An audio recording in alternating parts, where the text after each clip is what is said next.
Salamat Vatan TV YouTube kanalının mehriban müştaqlary, hormatly tamaşaçylarymyz, Ata Vatan TV'de saylanan habarlar.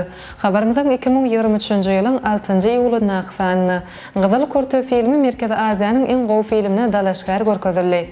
Niderlandlarda mekteplerde telefon ulanmak gadagyn edildi. Belarus garaşdy dowlatlaryň arkalaşygy ýurtlarynyň ikinji oýunlaryny geçirmäge taýýar.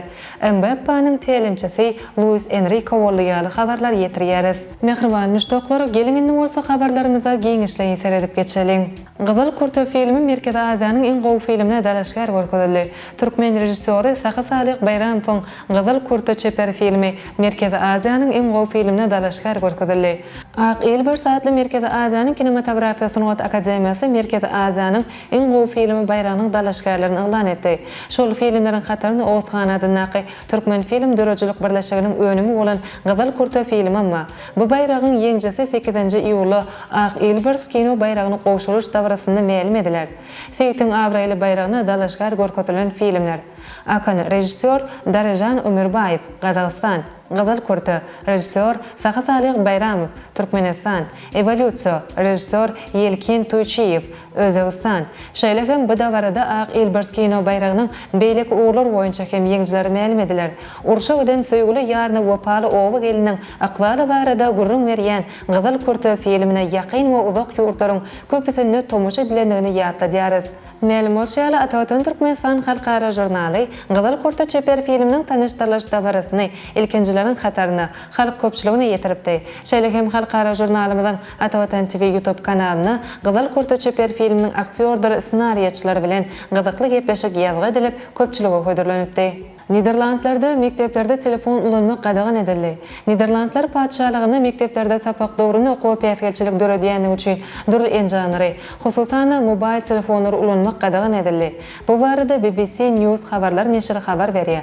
Hökümetiň bu başlangyjy mektepler bilen hyzmatdaşlykly durmuşa geçiriler we 2 ýyldan güýje girer. Bu başlangyjyň çäklaryny käbir kadadan çykma ýagdaýlar hem gözüňe tutuldy. Ol hem ulukmançylyk zerurlyklary ýa-da maýyplyk, şeýle hem sany ulgamlary gönükdirler derslerde ve enjamlardan peýdalanmak gözüňe tutulup bilinär.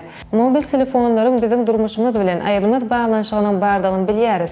Ýöne muňa garamazdan onuň dersi orny ýok diýip Niderlandlaryň bilim ministri Robert de Graaf bellidi. Okuwçylar ünsüni okuwa jemläp, has gowy okumak mümkinçiligine eýe bolmalygyny ma'lum etdi. Ders wagtynda planşet şeýle hem akylly sagatlardan kim peýdalanmak gadagyn edilýär. Ýurdun hökümeti bu wagtda mektepleriň muallimler, enatalary hem-de okuwçylaryň arasynda dürüst düzgünler boýunça ılalaşmalygyny belliýär. Bu karar 2024-2025-nji okuw ýylynyň ahyryna täzeden seredilip, derslerde mobil enjamlaryň gadagyn edilmeginiň netijelerine baha beriler. Şonuň netijesinde degişli çözgüt kabul ediler. Şeýle çözgüt Finlandiyada geçen hepde kabul edildi. Angliýa we Fransiýa dowlatlarynda mekteplerde mobil telefonlary gadagyn etmek boýunça teklipler edildi. Belarus garaşdy dowlatlar arkalaşygy ýurtlarynyň ikinji oýunlaryny geçirmäge taýýar.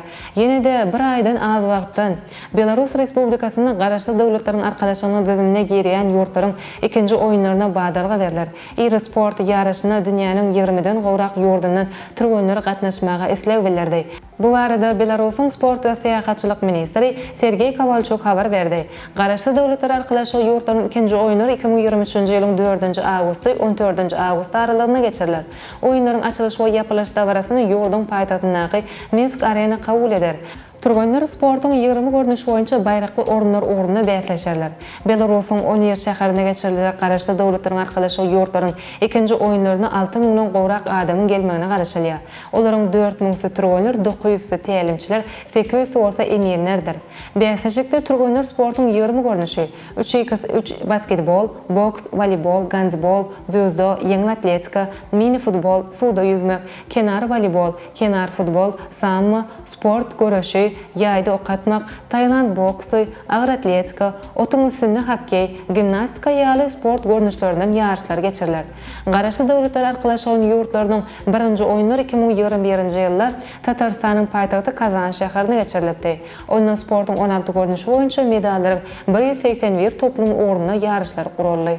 Mbappe'nin tälimçisi Luis Enrique boly. Fransanyň pasajer topary tälimçisi Christophe Galtieri wezipesinden boşadyp, onuň ýerine ispan tälimçi Luis Enrique bilen şertnama baglaşdy. 53 ýaşyndaky Luis Enrique täze mowsumda Neymarly Mbappe'ly Fransuz toparyna tälim berer. İspan hünärmen bilen 2 ýyllyk şertnama baglaşyldy. Paryja gelendigimiz üçin ören şat. Bu ýerde täze tejribeler gazanardym. Täze adamlar bilen tanışmak üçin gyzykly. Bu şäher ýaşamak, täze dil öwrenmek, ilkinji nowatda pasajer toparyna tälim bermek gyzykly bolsa gerek diýip Enrique belläp geçdi. Mundan ozal Luis Enrique Roma, Celta we Barcelona ýal toparlary tälim berdi. Ol Ispaniýanyň milli ýygyndysynda hem tälim beripdi. Fransuz topary täze tälimçiniň öňüne goýan esasy wezipesi Çempionlar Ligasynyň kubogyny gazanmakdan ibaretdir. Enrique ozal Barcelona bilen Ýewropanyň esasy ýarşynyň kubogyny gazanypdy. Ine mehriban müştoklar Ata Watan TV-de saýlanan habarlar gepleşigimiziň şu günkü sanyna seýtirmek isleýän habarlarymyz şulardan ibaret. Hormatly tomoşaçylarymyz, şeýlekem Leo Doherty Türkmenistana sapar bilen geldi.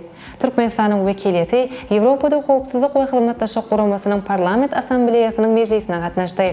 Hatay Özbegistany iri hidroelektrik stansiýalaryny gurar. Dünýä çempiony ozalky toparyna dolanyp bardy ýaly habarlary Ata Watan Türkmenistan.com saýtymyzdan giňişlerini okap bilersiňiz. Gepleşigimiziň indi kısa görüşýänçä hoş sag bolun.